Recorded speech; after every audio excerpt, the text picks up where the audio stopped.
تعلیم کے میدانوں میں آگے بڑھنے کی کوشش اور فکر کرنی چاہیے۔ کتنے افسوس کا مقام ہے کہ وہ قوم، وہ امت کہ جس کو سب سے پہلی ہدایت اللہ رب العزت والجلال کی جانب سے تعلیم کے سلسلے میں دی گئی ہے، آج اس قوم کا ایک بہت بڑا طبقہ دینی اور عصری ہر طرح کے علوم سے غافل ہو کر زندگی گزارتے ہوئے دکھائی دے رہا۔ آپ سروے کر لیجئے، جائزہ لے لیجئے اپنی بستیوں کا، اپنے محلوں کا، اپنے شہروں کا، خواتین کا اور مردوں کا ایک بہت بڑی تعداد آپ کو ایسی ملے گی کہ جو نہ دینی تعلیم کے سلسلے میں دلچسپی کا مظاہرہ کرنے والی ہے اور نہ عصری تعلیم کے سلسلے میں دلچسپی کا مظاہرہ کرنے والی ہے۔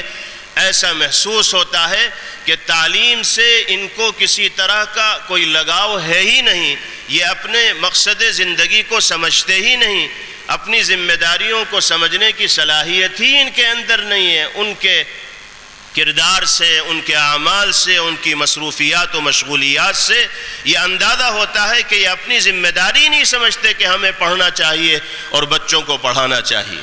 بہرحال آج کے اس عظیم الشان اجلاس کا جو عنوان ہے، ہمیں اس عنوان کو اپنے ذہن میں رکھنا چاہیے اور تعلیم کے فروغ کے سلسلے میں کام کرنا چاہیے۔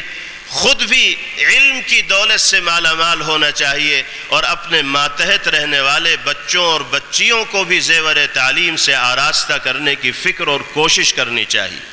اور چونکہ ہم مسلمان ہیں، اس لیے بنیادی طور پر قرآن پاک صحیح طور پر پڑھنے کا سلیقہ معلوم ہونا ہم سب کی ذمہ داری اور فریضہ ہے۔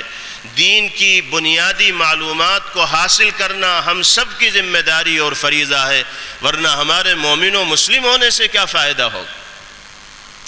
بالخصوص موجودہ دور میں جبکہ مختلف طرح کے فتنے چہار جانب سے دنیا میں بسنے والے انسانوں کو گھیرے ہوئے ہیں، ایمان والوں کے ایمان کو ٹارگیٹ کیا جا رہا ہے، ایمان کو نشانہ بنایا جا رہا ہے، کہیں مال کا لالچ دے کر، کہیں پریشر اور دباؤ ڈال کر، کہیں عشق و محبت کے بھوت چڑھا کر لوگوں کے دلوں سے ایمان کا نور نکالنے کی کوشش کی جا رہی ہے۔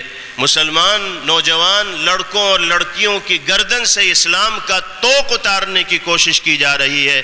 ایسے فتنہ پرور ماحول میں اگر ہم نے اپنے اور اپنی نسلوں کے دین و ایمان کے تحفظ کی فکر نہ کی اور اس حوالے سے سنجیدہ کوشش نہ کی تو میرے بھائیوں یاد رکھیے گا، نہ آنے والا زمانہ ہمیں معاف کرے گا اور نہ آنے والی نسلیں ہمیں معاف کریں۔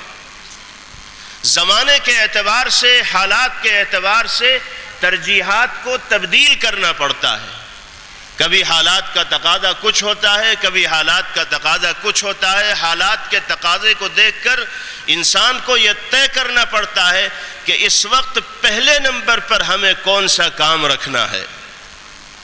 موجودہ حالات کو دیکھتے ہوئے بغیر کسی مبالغے کے پورے وثوق و اعتماد کے ساتھ یہ بات کہی جا سکتی ہے کہ ہماری ترجیحات میں سب سے پہلے نمبر پر جو چیز ہے وہ اپنے اور اپنی نسلوں کے دین و ایمان کا تحفظ ہے، اور دین و ایمان کے تحفظ کے لیے جو طریقہ کار اختیار کیا جا سکتا ہے، جو بہتر سے بہتر لائحہ عمل طے کیا جا سکتا ہے، اس طریقہ کار کو اپنایا جائے، اس لائحہ عمل کو متعین کیا جائے اور لوگوں کو اسی راستے پر ڈالنے کی کوشش کی جائے۔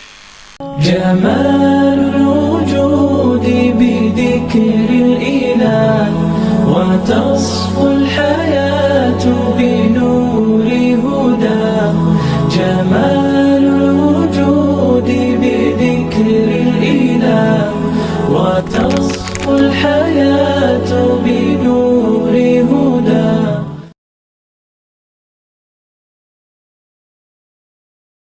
گرین ول ہائی اسکول ہمارے اسکول میں آنے والے تمام طلباء کو معیاری و مؤثر تعلیم دینا چاہتے ہیں. عصری تعلیم کے ساتھ دینی تعلیم و تربیت سے بھی روشناس کرنا چاہتے ہیں تاکہ طلباء اس اسلامی ماحول میں تعلیم و تربیت پا کر بحیثیت مسلمان معاشرے میں اپنا اچھا کردار ادا کر سکے اور مخلوق خدا کے لیے فائدہ مند ثابت ہو. مکمل تعلیم کا نظام جس کی بدولت طلباء دینی و عصری تعلیم ایک ہی جگہ حاصل کر سکے. ریمیڈیل کلاسز کا اہتمام رہے گا. ماہر اور تجربہ کار استاد کے ذریعے طلباء پر انفرادی توجہ دی جاتی ہے. طلباء کی بہترین تعلیم کے سلسلے میں والدین کے لیے اجلاس منعقدہ کیے جاتے ہیں. وقتاً فوقتاً کیریئر گائیڈنس سیشن کا اہتمام. مدارس کے نہج پر تجویز کے ساتھ قرآن مجید کا ناظرہ اور ضروریات دین سے واقفیت کرائی جاتی ہے. لائبریری کا انتظام تاکہ طلباء میں مطالعے کا شوق پیدا ہو. کمپیوٹر کلاسز کا انتظام. چوتھی کلاس سے کوڈنگ بھی سکھائی جاتی ہے. طلباء کے لیے مارشل آرٹ ٹریننگ. اچھی صحت بنانے سے متعلق پروگرامز. والدین کے لیے بچوں کی تربیت سے متعلق ماہانہ پروگرامز. نوٹ: اچھا پڑھنے والے طلباء کے لیے اسکالرشپ کا انتظام. یتیم اور ضرورت مند حضرات کے لیے بھی اسکالرشپ کا اہتمام کرایا جائے گا.